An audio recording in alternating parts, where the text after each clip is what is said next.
To begin with, before we read the chapter, we should know that the story takes place in the background of the First World War.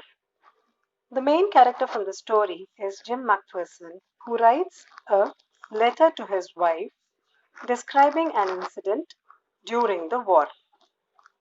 The letter is found by the narrator and is delivered to the concerned person. Let's read and find out what happens in between all this.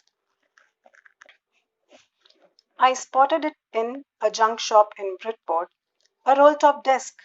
The man said it was early 19th century and oak. I had wanted one, but they were far too expensive. This one was in bad condition. The roll top in several pieces, one leg clumsily mended, scorch marks all down one side. It was going for a very little money. I thought I could restore it. It would be a risk, a challenge, but I had to have it. I paid the man and brought it back to my workroom at the back of the garage. I began work on it on Christmas Eve. So, what does this first paragraph tell us? The narrator, or we can call him the writer, had gone to a junk shop in a place called Bridport. He wanted to buy a roll top desk. So, this type of a desk has a rollover covering on top of the desk, and he had been trying to buy one, but he always found it to be very expensive. And as it is mentioned here that he saw it in a junk shop is the place which sells things in seconds or thirds, so it will be always sold for lesser price. So he saw this roll top desk there, but he sees that it is in a very bad condition. When we talk about the leg of a desk or a table, we mean the stands on which it stands actually. So he sees that it was clumsily mended. Clumsily mended means it was repaired, but it was not repaired properly. There were scotch marks. Scotch marks are formed due to the um, burning or pouring of water. So he saw some marks on the table and he thought it would be a risk if he wanted to buy this table or the desk. But he thought that because he has a garage where he can work on it and repair it in and put it in proper condition. Let's read on. I removed the roll top completely and pulled out the drawers. The veneer had lifted almost everywhere. It looked like water damage to me, but both fire and water had clearly taken their toll on this desk. The last drawer was stuck fast. I tried all I could to ease it out gently. In the end, I used brute force. I struck it sharply with the side of my fist, and the drawer flew open to reveal a shallow space underneath. A secret drawer. There was something in there. I reached in and took out a small black tin box, sellotaped to the top.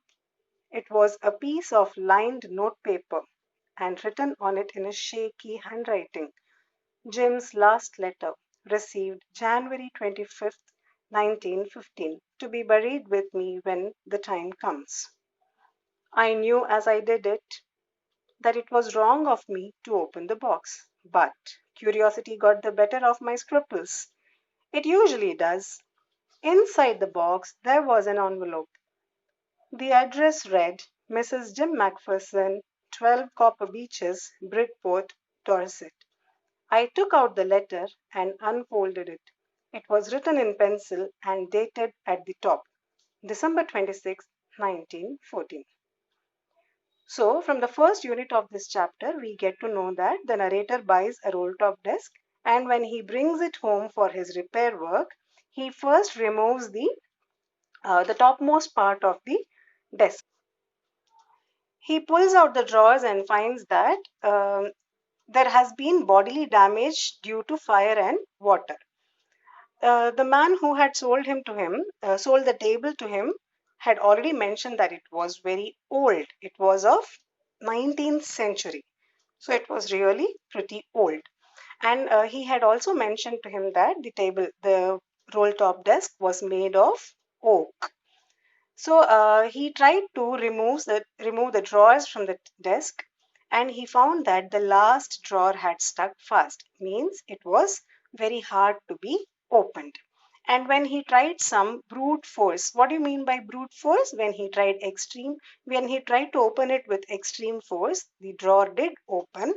And what does he find inside the drawer? He finds a black colored tin box. He just gets curious and opens the box, and what does he find inside? He finds an envelope, and on the envelope some date and a message is written. What is the message? It says that this is the last of Jim's letter, which was received on 25th January 1915. And when he thinks of opening the envelope to see what is inside the letter, he thinks that it is not good manners to open others' letter and read. But what can he do? He gets too curious, and his curiosity overtakes his manners. So he just goes ahead and opens the envelope to see the letter that is inside the envelope. When he opens the letter, he finds that the date mentioned inside the letter is that of 26th December 1914. So let's look at the second unit of this chapter in the next class. All of you can read the lesson for yourselves. I'll post the picture images of this chapter and try to find out the answer for the first two questions from comprehension check. Thank you, children. If you want any clarification, you can text me to my inbox. Thank you so much.